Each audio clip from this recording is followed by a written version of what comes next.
اب ہم پانچوں نمازوں کے متعلق یہ بیان کریں گے کہ ان کی تفصیل کیا ہے۔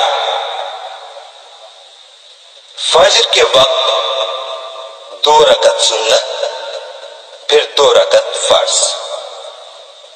جو 2 رکعت سنت ہے وہ 2 رکعت فرض سے پہلے پڑھنی ضروری ہے، کیونکہ فجر کی نماز میں 2 رکعت فرض کے بعد سورج نکلنے تک کوئی نماز نہیں پڑھنی چاہیے۔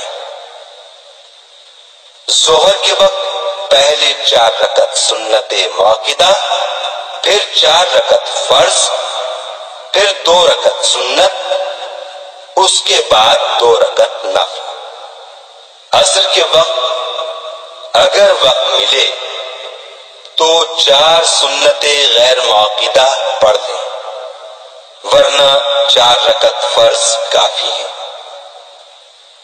مغرب کے وقت 3 رکعت فرض، پھر 2 رکعت سنت موقدہ، پھر 2 رکعت نفل۔ اگر وقت ہو تو ان 2 نفلوں کے بجائے آپ 6 نوافل پڑھ سکتے ہیں۔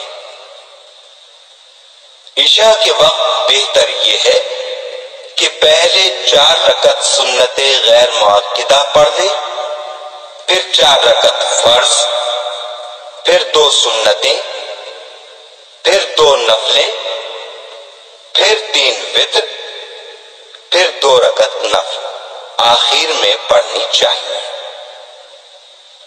یہ تو ایک تفصیل ہوئی، لیکن اگر یہ ترتیب بھی ہو جو آپ سنیں گے تو بھی صحیح ہے۔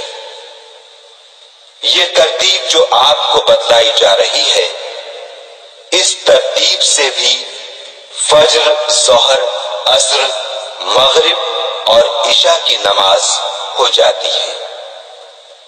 فجر کے وقت 2 رکعت سنت پہلے پڑھیں، پھر 2 رکعت فرض۔ ظہر کے وقت پہلے 4 رکعت سنت، پھر 4 رکعت فرض، پھر 2 رکعت سنت۔ عصر کے وقت 4 رکعت فرض۔ مغرب کے وقت پہلے 3 رکعت فرض، پھر 2 رکعت سنت۔ عشاء کے وقت پہلے 4 رکعت فرض، پھر 2 رکعت سنت، پھر 3 رکعت وتر۔ نماز